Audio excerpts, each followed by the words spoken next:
Hi, kitty cats. The argument sex is a spectrum is not only popular, it also sounds inclusive of all human experiences.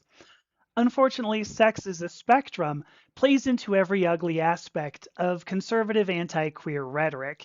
And what's worse, in the interest of sounding inclusive, it uses biology to justify human identity. And that is the same fallacy that enables sexism and racism, as well as all the anti gender diversity that we see coming out of the Conservative Party. Biology actually already has definitions both for sex and gender. We don't need to redefine these. We only need to look at nature to understand the variety of the human experience that enables all the beauty and the wonder around us today. All right, well, let me go ahead and do my opening things. I see already, let's see, I've got Margie and Genevieve and Angela. Hello, everybody, and anybody else who might be out there. I am Dr. Amethysta Herrick. Whoa, where'd that go? I discuss identity and gender using the scientific method. You can find out way more information all about me and the work that I do at this the website that you're going to see down there below. That is purplepodclan.com. If you go there, you're going to be able to find all the social media networks that I'm on. I have a whole page just dedicated to me. Why not? If you look at the blog site, the blog part of the website, you can read the articles that I write. There is a page there for the podcasts that I record with interesting people.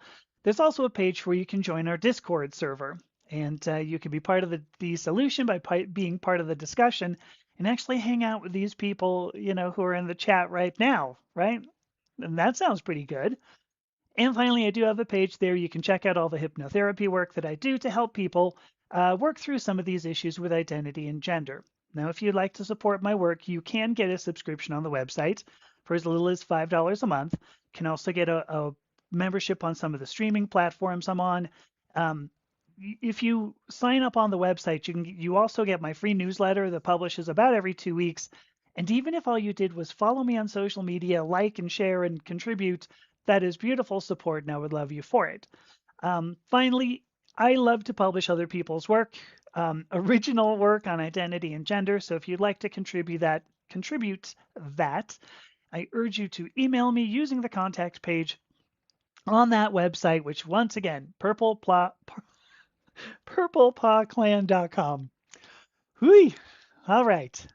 Let me check there was something already. Here's a great point, first of all. So Margie says, a spectrum. Like identity, it's a superdimensional hyperspace. There are a lot of orthogonal variables. I so agree. I mean, I ended up doing a video. This was some time ago where I said it's a gamut, right? I mean, we have so many different variables in this. It really is not just one variable in a spectrum. But good point, great point. So here's the thing. I saw an article recently, and I'm going to tell you it's from a source I respect. Like I don't think this is some schmo who's out there doing weird stuff. This is somebody I wholeheartedly respect, and the article is all about the idea that sex is a spectrum. And this argument is being offered as proof against, in particular, the argument that sex is a binary. Now, I don't think I have to, it probably won't come as a surprise to know that sex is a binary is the conservative anti-queer rhetoric. And it goes like this, sing it with me if you want to at home, if you're playing the home game. Genetics is composed of a binary of XX and XY, and that defines sex as a binary of male and female, and that defines gender as a binary of man and woman, and that defines sexuality as a heterosexual binary based on function. Now, the idea here obviously is to create distinct boxes into which we can stick humans, right? It was put people in cubby holes. There's a reason for this. If you have distinct boxes into which you can put people, every human has to fit into one. And supposedly you go, woohoo, this is science. Because it's science, each of us has to fit into a box. And since we have to fit into a box, we can create laws to require people to fit into said boxes. And I think you can see that's what's going on, particularly right now in the UK and in the US. this is what we're getting. People making laws saying, I want you to fit into my boxes. So, um, the sex is a spectrum argument goes like this. I'm looking at something from Bo Hall that I'm just going to have to pop up. I still cannot figure out what Pauly Shore is. I mean, true. The only thing I know is that he is the weasel. That's all I know. All right. The sex is a spectrum argument goes like this. Humans have a wide variety of sex characteristics. Sex characteristics including body size, body shape, structure of the gonads, that we have different dominant sex hormones and of course concentrations of those hormones, and all of this is fueled by a wide range of biochemistry, which is underpinned by this very very wide variety of genetics. And so sex as a spectrum means that it is a spectrum of all these characteristics. All of these sex characteristics, some of which are not sex characteristics, like your genetics, that fuels the biochemistry, that causes the biochemistry to respond to different sex hormones and go down different pathways. Now, the natural expectation here is to defeat this idea that sex is abinary. If there are no distinct boxes, no human has to fit into one, right? Then every human is valid just as they are, right? Just come as you are valid. And again, supposedly this is science.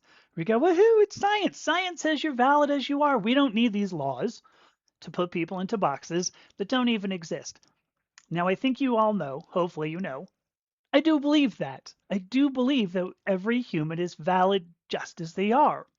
And that we don't need laws to say, you know what, let's put you into a box that doesn't exist. The major issue here is that bioessentialism is only the foundation of conservative anti-queer rhetoric.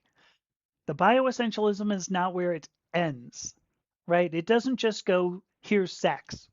It goes further, and unfortunately, sex is a spectrum uses that same bioessentialist axiom. So if you have like an argument, the underpinning argument here is that bioessentialist axiom. Bioessentialism makes the conservative rhetoric fall apart, and of course is going to make this very inclusive sounding argument fall apart as well. So today, what we're going to talk about, now that I'm almost 10 minutes in, beat that, are three major reasons we need to abandon the idea of sex as a spectrum as an argument. And that's a continued misuse of science as a tool for politics, a continued trend to see only humans as the sole important species on Earth, and because it accepts and condones the bioessentialist argument that fuels sexism and racism, which is that biology is the root of identity. That's what we're going to talk about. Let me go through some of these. Purple plop, yeah, that was pretty much going down right. That I think that's what we saw on March 14th, really. But the only way sexuality is a binary is in digital porn, yeah, which explains why conservatives are confused. I think there's a lot of reasons why they're confused, but And here you go. You want to talk about gamut versus spectrum versus whatever. Anita graduated in number theory. Wow. And they say they know how complex things can get, even when you deal with an innumerable number of objects. And at this point, right, if you're going to look at genetics, like what all goes into this? Candidly, we don't know, because we only understand about 20% or so of our entire genome. And I know you're going to go, well, the Human Genome Project, right? That was like 20 years ago. And it was 20 years ago. And we found what we knew. But there's a whole lot of our genotype that we go, yeah, I don't know. Some of it is redundancy, like you have backups, right? You send your tapes off to the Iron Mountain, your genetic tapes off to the Iron Mountain. But a lot of it is regulation stuff that drives whether or not genes get regulated. And a lot of that we go, well, no. Anyway, an innumerable number of objects. Imagine if we don't even know the number of objects. So there you go. What else do we have? This is well, Oh, I like this. Apparently my verbiage isn't so hot here, but or maybe it is. Let me read the thing. Biology is the root of identity is especially hilarious in the Australian use of to root, which is to have wild sex. Oh well. So maybe that is particularly hot verbiage. Um, Let me start off talking. I want to talk about science and in terms of categories. That science ultimately is more than categories. Now, I have spoken at length. I'm not going to do it again. Okay, I've spoken at length about the distinction between sex and gender. I will not launch into that again today. And the crowd rejoiced. Yay! I would refer you to a short video I made deriving both definitions from first principles. And when I say first principles, because maybe you see that in physics, right? They go, oh, from first principles, we're going to derive whatever. When I talk about deriving something from first principles in biology, it's asking the questions, how do species reproduce? What is the primary characteristic inherent in reproduction? And what else ends up going into an act of reproduction? Those three questions drive a very clear distinction between sex and gender that conservatives want to go, no, sorry, that's not true. But it is true. It's what we observe in biology. Now, obviously, there are many species on Earth, and some of them don't reproduce the way humans do. I know, hard to believe. Right there, somebody goes, no, couldn't possibly be. But any definition of sex, if you're going to be a scientist, any definition of sex is going to need to include all species.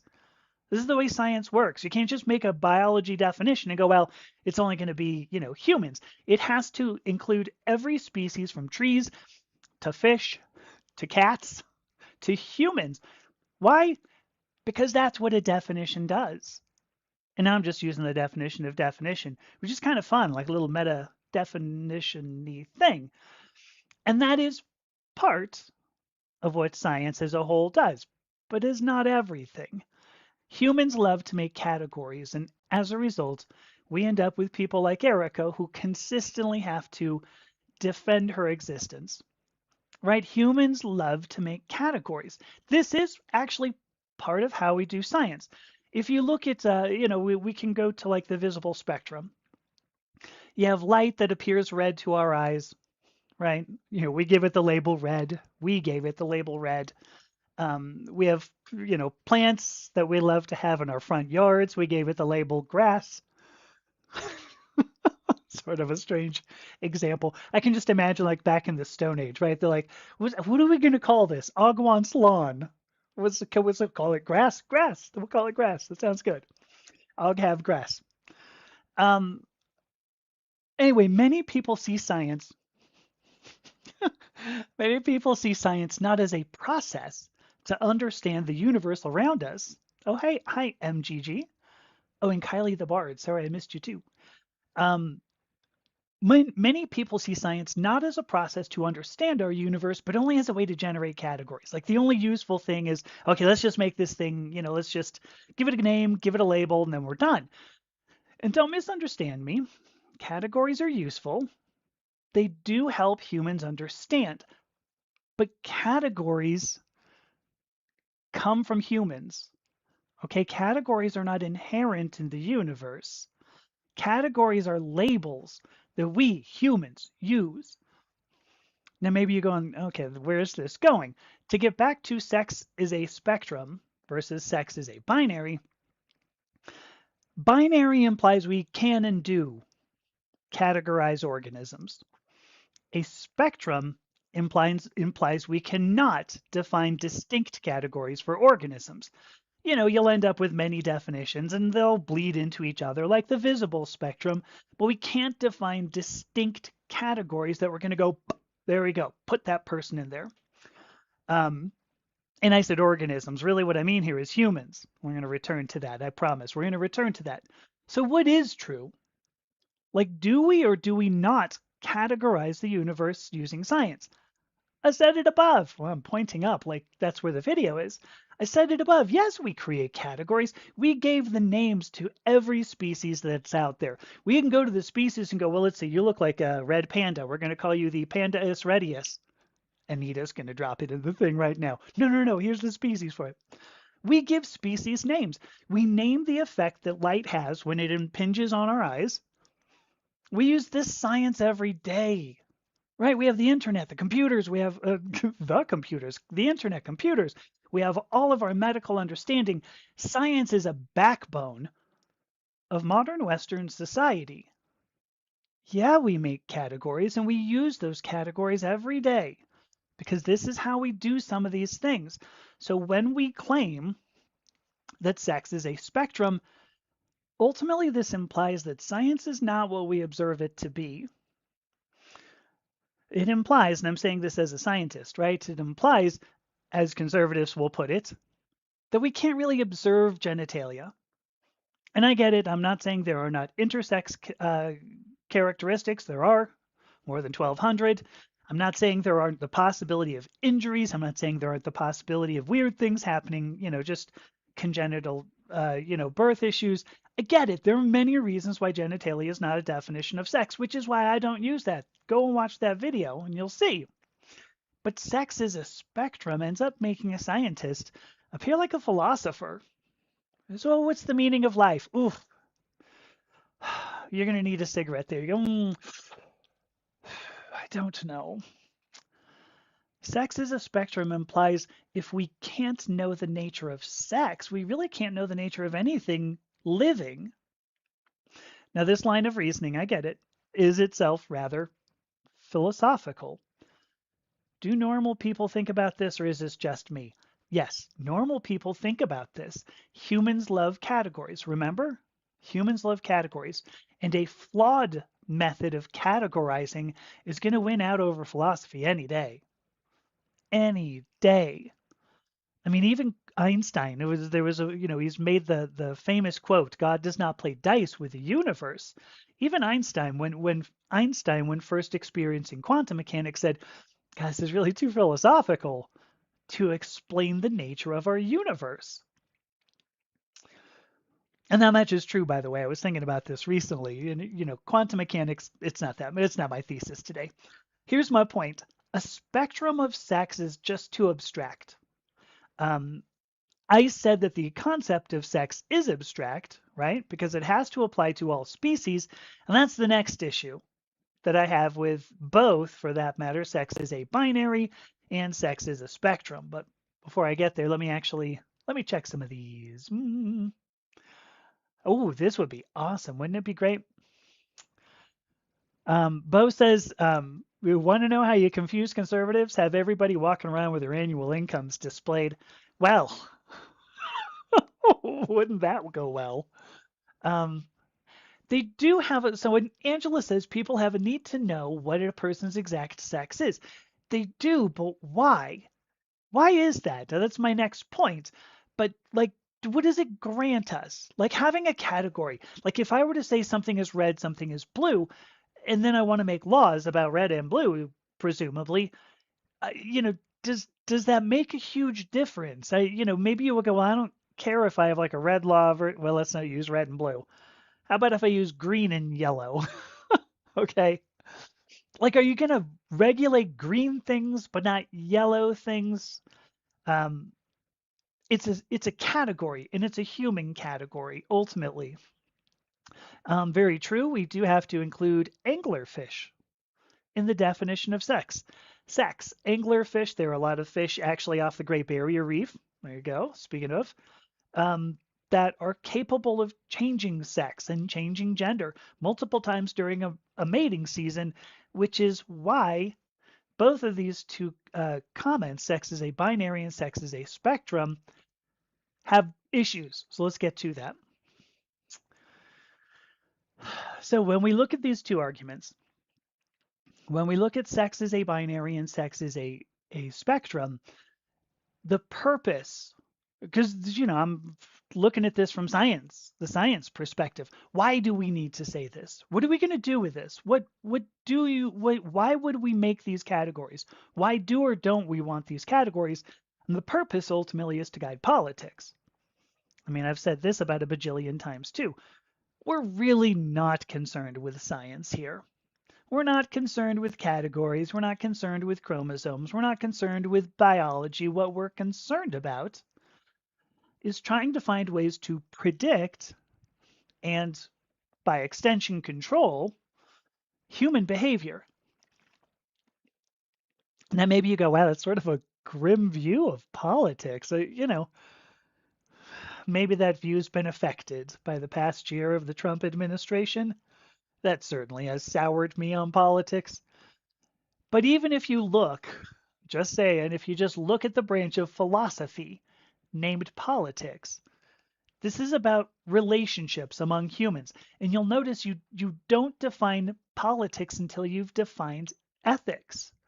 You have to define what is good and what is bad, and then you can define how humans can interact. So we use these arguments when we talk about sex as a binary, sex as a spectrum.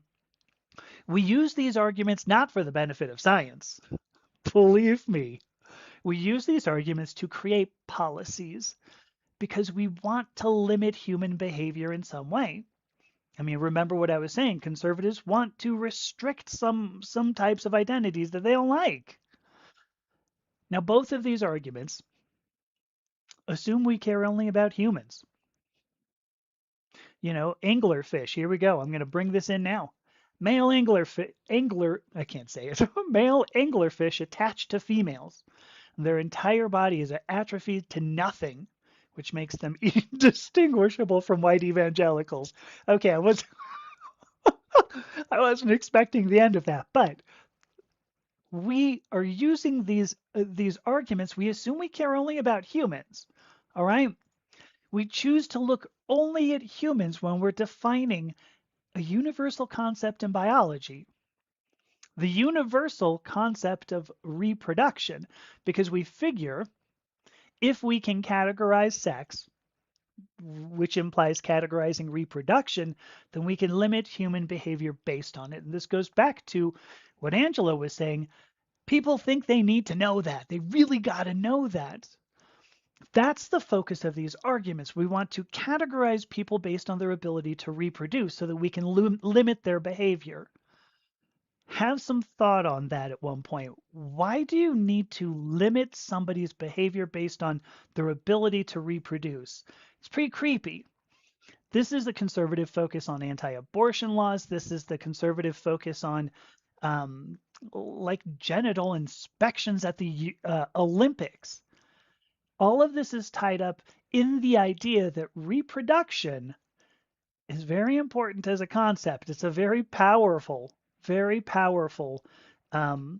tool to wield for any species. And here's why. Here's why this ends up being, why we're so focused on this as well. Humans breed other species. That means humans breed ourselves too, but we breed cats and dogs. I'm back on cats. Cats and dogs, bovines, equines, right? We have very sophisticated ways at this point of handling this breeding. And here's the thing.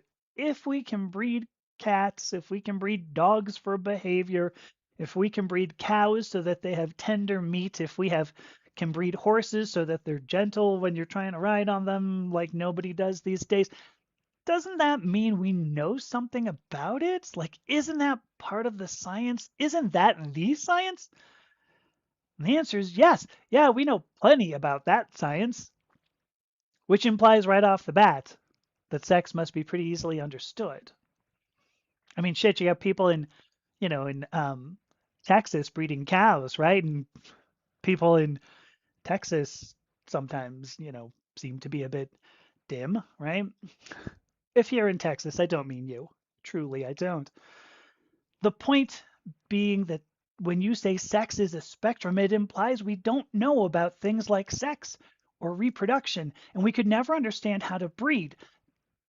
And that's one thing, but we also use our similarity to other animals every damn day. Human biochemistry is almost entirely mirrored in many other species, many others. And before you go, well, hey, let's not get too comfortable. Humans share about 95% of our genome with what? With cats. It's always about cats with me. That's why they think so highly of themselves, right? They're looking at us. Think about that the next time you see them. They're looking at you and they're like, you think you're so amazing, like standing on two legs. You're not. I got 95% of your genome, bro. Just saying. Oh, and by the way, I peed on your shoes. There's a little gift for you. Um, we use our understanding of very widespread concepts of metabolism, genetics, so widespread biochemical and genetic understandings. We use this to predict outcomes. And we use this in medicine all over the place.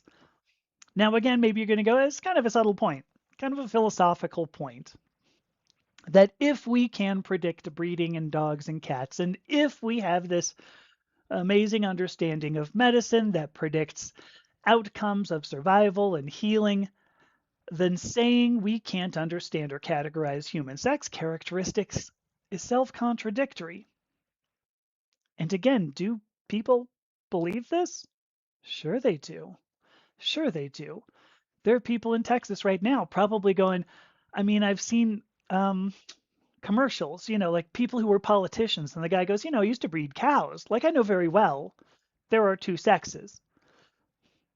Okay, I mean, he didn't mention the, four or five gender words that we use for bovines, but, it's conservative.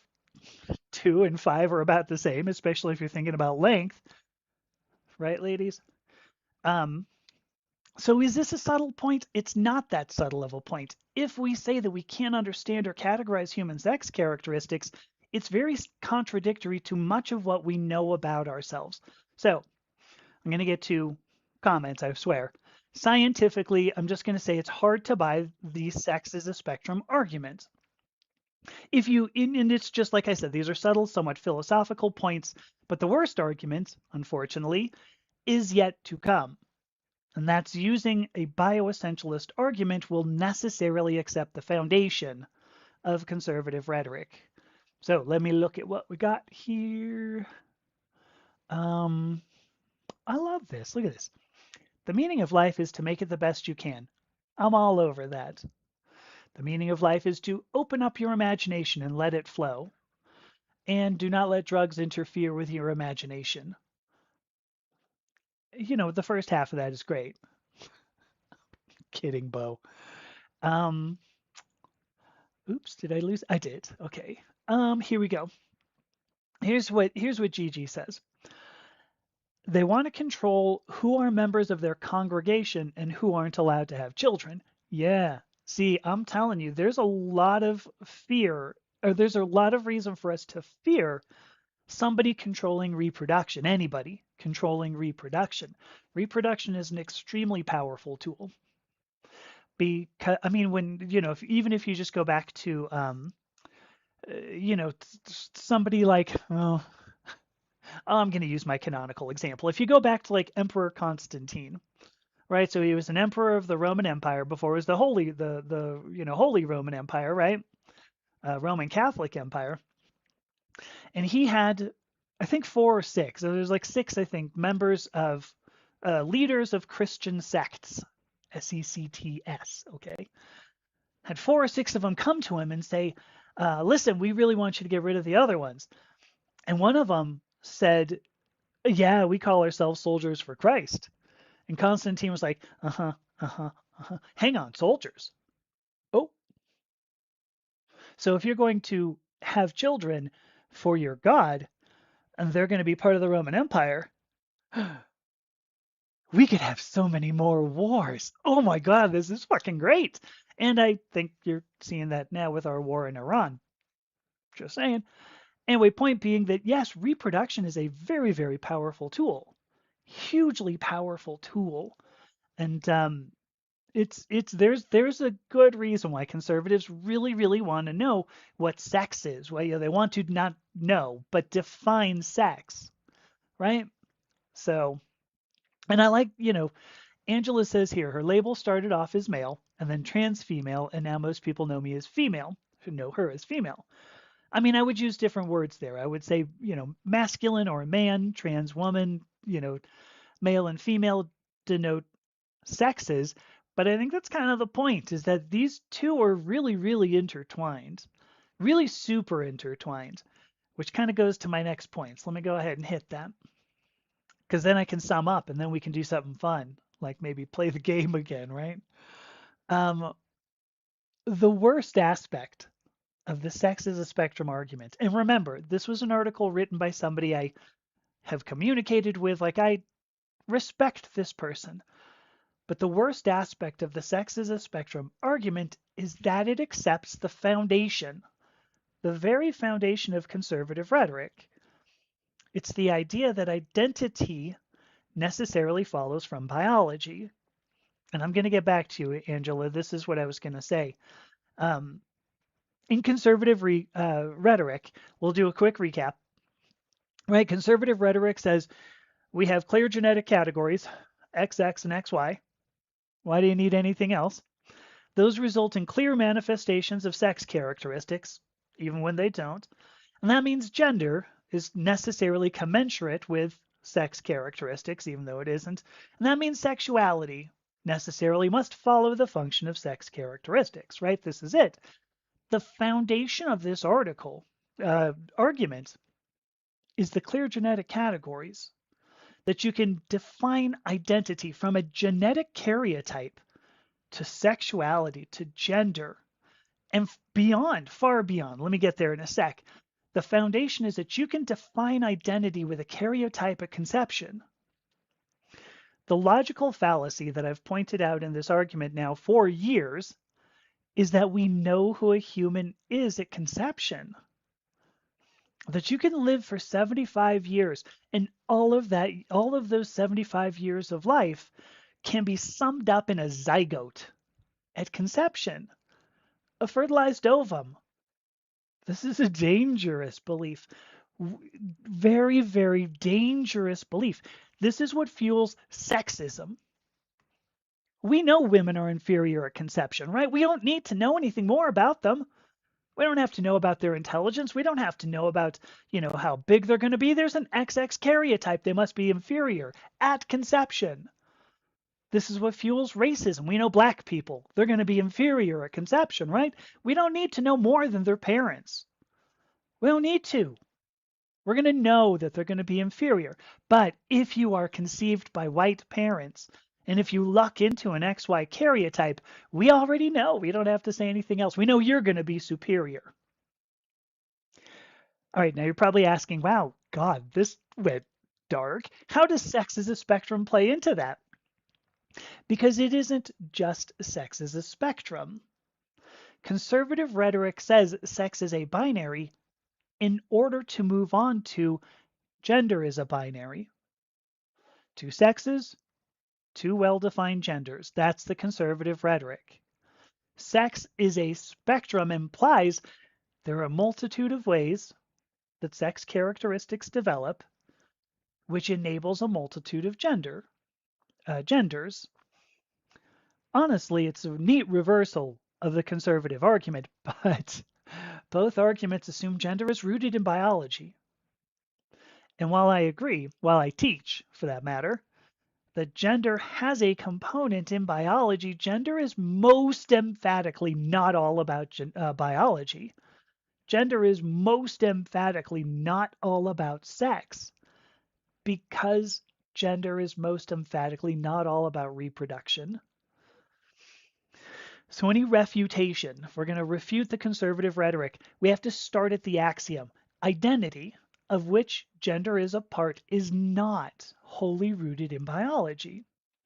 Whether that's, whether you're trying to do it in genetics, whether you're trying to do it with skin color, whether you're trying to do it with physical structure, including genitalia, the human experience is so much more than biology. So much more. And that How about it is why biology needed a second word to explain the rest of a living organism's experience. Notice I said living organism, not human. Biology needed a second word to capture what sex means and what gender means. Now, sex ultimately is not a spectrum. It is so true that sex characteristics are. Sex characteristics are on a spectrum. They vary widely, very wildly. Let me mute for a sec. I choked myself on my own spit. I'll just point it out. So sex characteristics are on a spectrum. But reproduction, you may have noticed, requires more than sex characteristics. Shit, if you've ever been to like a nightclub, ever tried to pick somebody up, you know this. There has to be some intelligence involved. There has to be some emotions involved. There is behavior. There might be social status. All of these. Oh, I got a cough again. All of these play into perpetuating the species. Perpetuating. All of these play into reproduction. Social status, you're going to go social status. They need that in anglerfish? Heck yeah. Yeah, there's social status. Behavior? Yeah. You know, the monkeys with the big red big red bums. Yes, behavior, intelligence, emotions. All of these play into reproduction, and that's why sex only has to do with one single act of reproduction. What did you contribute to this particular act of reproduction? Well, in that case, you acted as the male. You did it this way? Well, in that case, you acted as the female. That's why sex has to do only with one act of reproduction, and gender has to do with everything else that might get you into an act of reproduction. Ultimately, we don't need special words or special definitions to take the full life experience of all species into account. Same-sex relationships are covered here. I've saw where did it go? Angela says sexuality is defined by brain. So brain sex is what she's saying. I'm with you. So sexuality, is covered by the idea of sex and gender being distinct. By the definitions as biology already has them. Same-sex relationships are covered. There may not be reproduction. Fine. But obviously intelligence, emotions, behavior, social status may not demand reproduction. All gender expressions are covered here because you're just expressing your human condition, right? This still may not result in reproduction, but maybe it does. Because again, intelligence, emotions, behavior, these are part of relationships. Intersex characteristics, wholly covered here. This is how biology works. Genetics is messy. Genetics is in general a mess. Biology as a whole is messy. Now, all of this comes down to one point. We try to refute sex as a binary with sex as a spectrum. But it is possible in science to have both a crisp definition of sex and an inclusive understanding of gender because they're not the same thing. We don't need any other special words to win this argument. We don't need any special categories for humans to win this argument. We need only attack the foundation of conservative rhetoric that identity is necessarily rooted, still going to use that word, in biology. This single axiom is the cause of all discrimination of all times. Conservatives want to limit identity they don't like. And in order to defeat that, we must use arguments that do not justify or rationalize hate and discrimination based on biology. We need to ditch any argument that says that hate and discrimination may be justified or rationalized because of biology. We need to attack the foundation. So that was all I had to say today. Woo, I'm getting shorter now, right? That's good.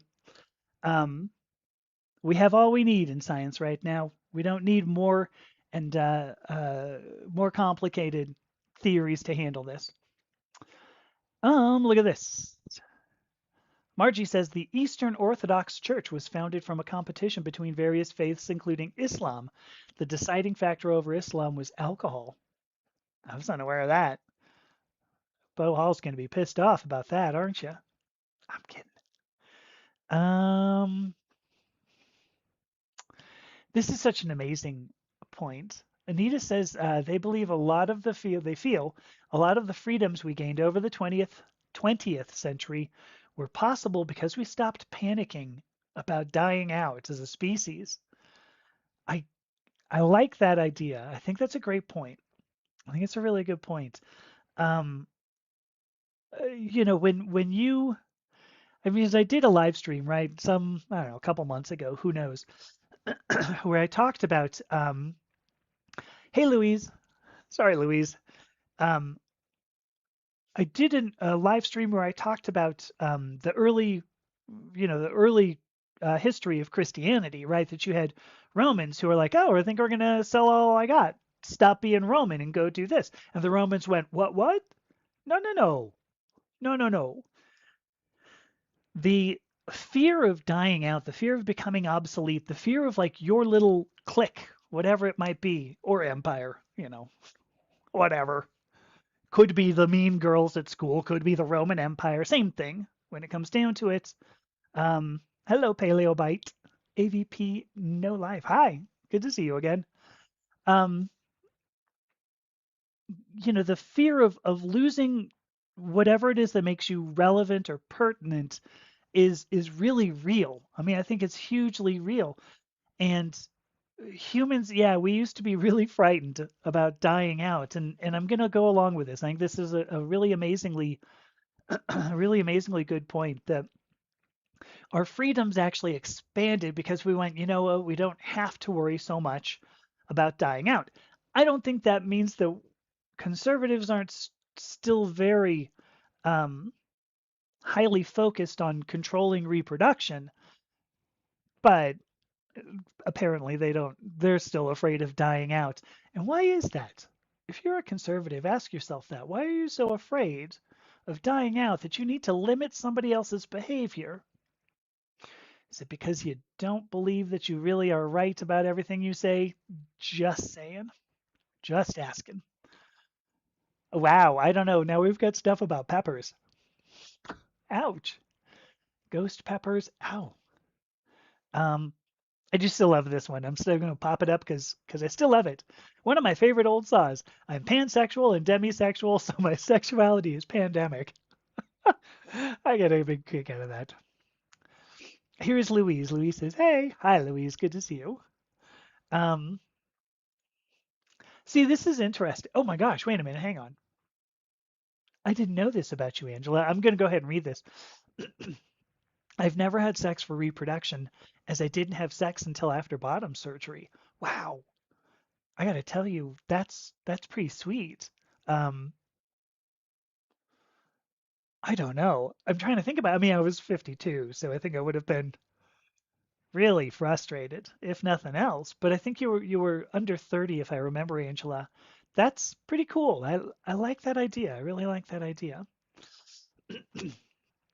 So I don't. So Gigi says, surprisingly, Midnight Mass on Netflix explores these themes. I'm curious which which themes, because I bounce between them all over the place. Um, but I imagine it might have something to do with the early history of the of Christianity in particular. Such a fascinating history, and most Christians don't know it either. That's one of the best parts of it, I think, when somebody says, "Oh, well, it's been around forever." And it's like, gosh, wow, 20 or 2,000 years max, right? 2,000 years is not a lot of human history. And I guess you could always go, well, yeah, but we did calculations from whatever it is, um, from Genesis, we've actually been around 4,000 years. Carbon dating is crap. It's not real. It's just there as a test. Do you really have faith in God? Anyway, point being that it is fascinating how you'll see Christians who go, well, this is just the way it's always been. And it's like, honestly, this is so new. It's not even 2,000 years because it's more like about 800, about the time of the medieval period in human history is when some of the beliefs that are held up as like standard Christian beliefs came about. And here you go. I'm gonna. I think it's a great point. So Bo says she's pretty sure most wars were fought over land. Shaking her head. Yes-ish. Um, the thing is that the land usually, if you go back, say 30,000 years, and I know you're like 30,000 years, no one was around then. Yes, they were. They were totally around then. That's about when we start thinking that civilization, okay? Whatever civilization means. This is when we start saying this is what civilization was. Because it was when humans stopped like walking around and going, oh, looks like a root. Oh, hey, Jim, go get the berries over there, right? And they went, what we're going to do is we're going to grow some roots and berries right here. I'm tired of walking. I'm going to put my feet up. And you have to do that, right? Just put my feet up. That's civilization, apparently, being able to put your feet up. The point I'm going toward, Bo, because you're like, what? Why am I looking at your knee? You were looking at my knee because um, a lot of human history is based on um, we didn't know why one particular place had more berries, why one particular river felt so powerful. We didn't know some of these things, and so we gave them deities. We wanted to give it, we wanted to say, well, it's magical. And I'm not saying we shouldn't. I still think, I mean, I have names for deities of the rivers around here. This is what I do. Um, we wanted to give things sort of magical uh, aspects because we had no idea why the things worked. And so anyway, the point just being that I think most wars, particularly once you look at Christianity becoming like a big thing, kind of a thing, uh, a dominant political force, most wars were fought over deities, and the land was kind of secondary. The land was the thing that embodied the deities. Anyway, interesting little tidbit. Nothing to do with what we were talking about here today, folks, but fun little bit there. See, and here, where does this come from, by the way, Anita? When the king saw the gold decorated palaces of the neighboring country, it occurred to him that they were heathens. I'm curious about the translation too, because heathen I thought is specifically Germanic. And I wonder if this person's saying, oh, well, the Germanic peoples had gold decorated palaces. I don't know. Not sure. This is a great point, and I just want to throw this out here because I read something that there were about 8 million conservative estimates. I hate using that. But estimates now, low estimates of how many people went to No Kings protests were about 8 million. The first one I believe was 3, and I went, holy cats, 3 million. That's 1% of the whole population of the United States. And then it was about 6 million, 5 or 6 million for the second one. And now this third one, I'm seeing 8.1 is a low estimate at this point. We expect it to go up, probably closer to 10 or 12. Now we're looking at a significant proportion of the population, right? Anyway, let me read what Louise said, which is that No Kings protesters show that we outnumber the GOPs, the GOPs. I'm just going to call them GOPs. We outnumber the GOPs. Louise was at No Kings in Galveston. Oh, Galveston, wow. Yesterday, and bystanders and drivers by mostly cheered us. One or two flipped the bird, but they were irrelevant. I think anybody, if that's all they got, if you just go, woo, all right, you've already shown you're irrelevant. So thank you for representing. Um, okay, oops, sorry, I missed this. So sorry, Bo, another Bo, says they have so far not had sex at all. Okay, as I do not have the needed equipment yet. Okay, and Bo is 64. All right, well, listen to that. All right, thank you. The thing is too, I have the tendency. So much of my life was driven by, oh, how do I want to put this? It isn't going to sound just 100% pathetic. So much of my um, life was driven by and possibly still is driven by the idea that somebody's going to find me attractive.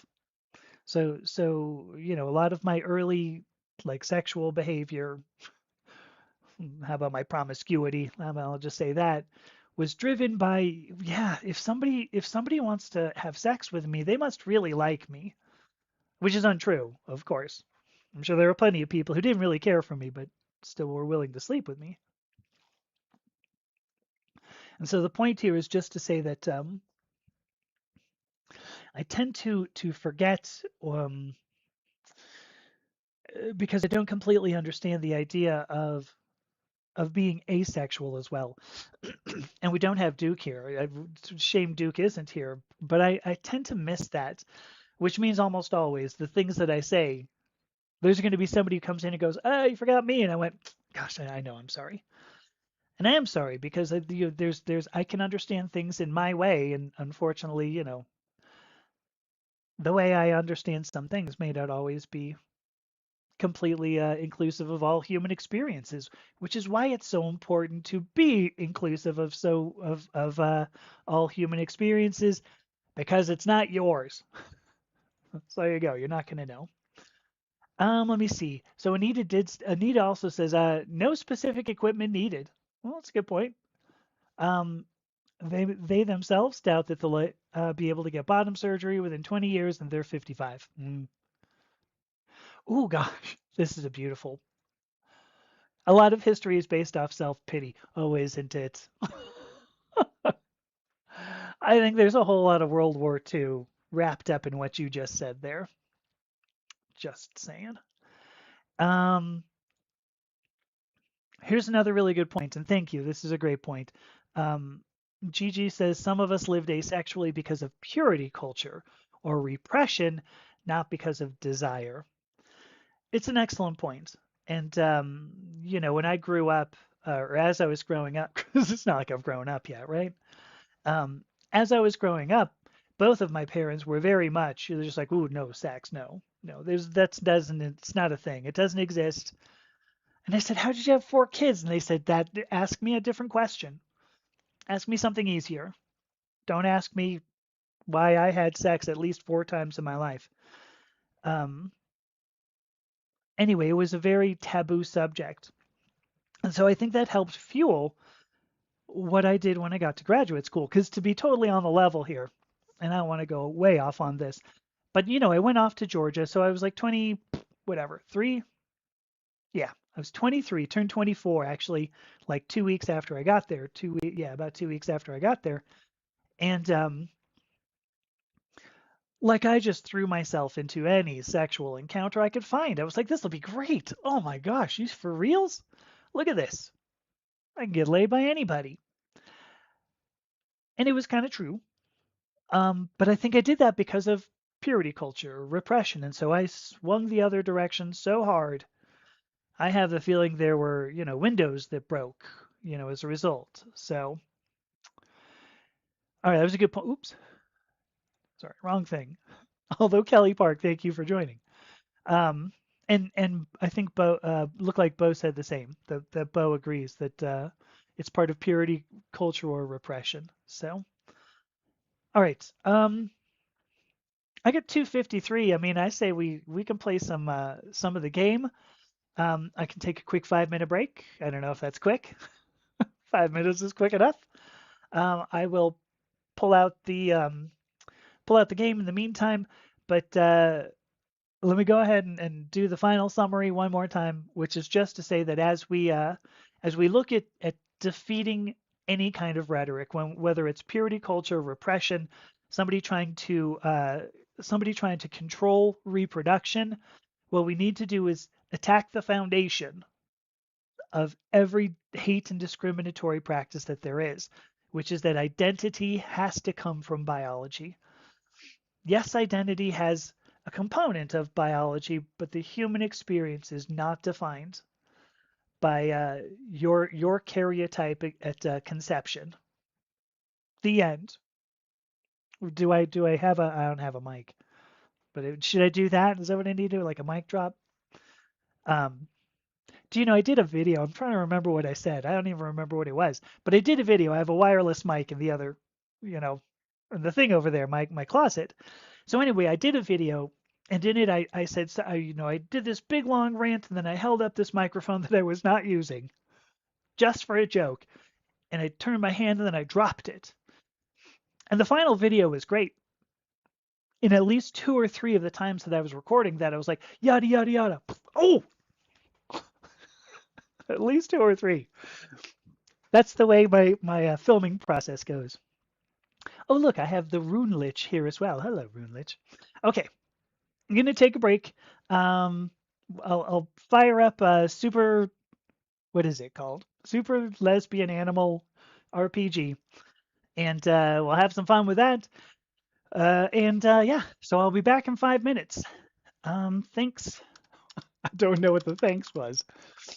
I gotta pull this thing up, otherwise it doesn't work. Okay, here we go. Be back in 5.